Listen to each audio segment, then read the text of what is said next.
মাসুমপুর মহল্লায় ভিড়, কৌতূহলী মানুষ। মোবাইলে ভিডিও করছেন কেউ কেউ। শান্ত এক মহল্লা হঠাৎ সরগরম, কারণ সালেহা পাগলি নামে এক ভিক্ষুকের ঘর থেকে মিলেছে 2 বস্তা টাকা। জীর্ণ কাপড়, এলোমেলো চুল, হাতে ভিক্ষার পাত্র। এভাবেই চেনেন সবাই তাকে। নাম সালেহা বেগম। তবে এলাকায় সবাই তাকে ডাকে সালে পাগলি বলে। কিন্তু সেই সালেহাই সবাইকে অবাক করে দিলেন, কারণ তার ছোট্ট ঘরেই মিলল 2 বস্তা টাকা। এই ব্যাগগুলা কি আপনার? হ্যাঁ, এই ব্যাগগুলা আমার। ওনার ভিতরে কি আছে? তো বলে যার ভিতরে আমার খুচরা টাকা পয়সা আছে, কাপড় চোপড় আছে।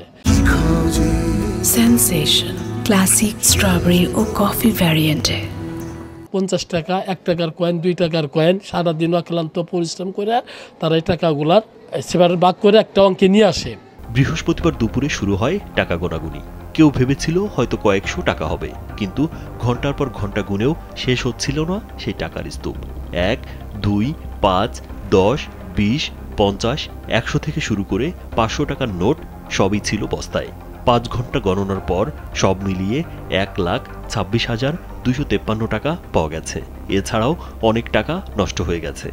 টাকাগুলো খুচরো টাকা আর ভেজা ছিল, টাকাগুলো সারানো অনেক কষ্টের। টাকা গুনতে প্রায় 5 ঘন্টার উপরে সময় লাগছে। এমন করে টাকাগুলো রাখছে, একটা পলিথিন, 2টা পলিথিনের মধ্যে পেঁচায়, আবার সাথে একটা শপিং ব্যাগ দিয়ে গেরো দিয়ে রাখছে। ময়লায় গন্ধ হয়ে গেছে, টাকার এ পরিমাণ গন্ধ যে জায়গায় টেকাই জুলুম। তারপরে আমরা সবাই অনেক কষ্ট করে, যে গরিব মানুষের টাকা, পাগলের টাকা, এই টাকাগুলো হেফাজত করা আমাদের দায়িত্ব। স্থানীয়রা জানান, সিরাজগঞ্জের মাসুমপুর মহল্লার মৃত আব্দুস সালামের স্ত্রী সালেহা বেগম এলাকায় সালে পাগলি নামেই পরিচিত। বহু বছর ধরে রায়পুর 1 নম্বর মিলগেটের পরিত্যক্ত কোয়ার্টারে একাই থাকেন তিনি। পাগলি থাকে আপনার ওই রাস্তায় 20 বছরের রাস্তায় গেটেই মনে অবস্থান করে থাকে, এলাকায় এসে না। টোপলা টাপলি গোছা মোছা মনে করেন যে সব কিছু উদ্ধার করে নিয়ে এলাকার লোকে এনে সব গোনার পথে সবাই গোনা। সালেহা বেগমের মেয়ে স্বপ্না খাতুন জানান, নিজের মতো ঘুরে বেড়াতেন, আর যে পয়সা পেতেন সেগুলো পোটলা করে বেঁধে রেখেছেন। কাউকে কিছু বলে নাই। আগলকে পাগলা টাইপের ঘুরছে ফিরছে, চা চিন্তা তুলছে, তুলে মিলে জায়গায় থাকছে।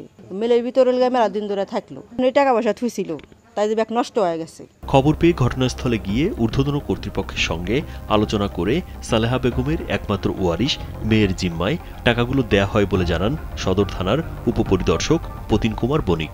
মাসুমপুরে এক পাগলির 2 বস্তা টাকা পাওয়া যাচ্ছে।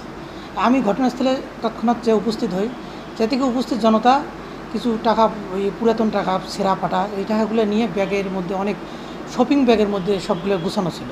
ওরা সবগুলো কি সাইজ করছে, মানে আস্তে আস্তে মেরামত। আমরা ওখানে বেশ খানিক অবস্থান করলাম। 50-60 হাজার টাকা এমনি নষ্ট হয়ে গেছে, পচে গেছে, গলে গেছে। আর এই 1,26,253 টাকা আমি তার মেয়ের জিম্মায় বুঝে দিয়ে চলে আসছি। রাজীব বিশ্বাস, কালবেলা।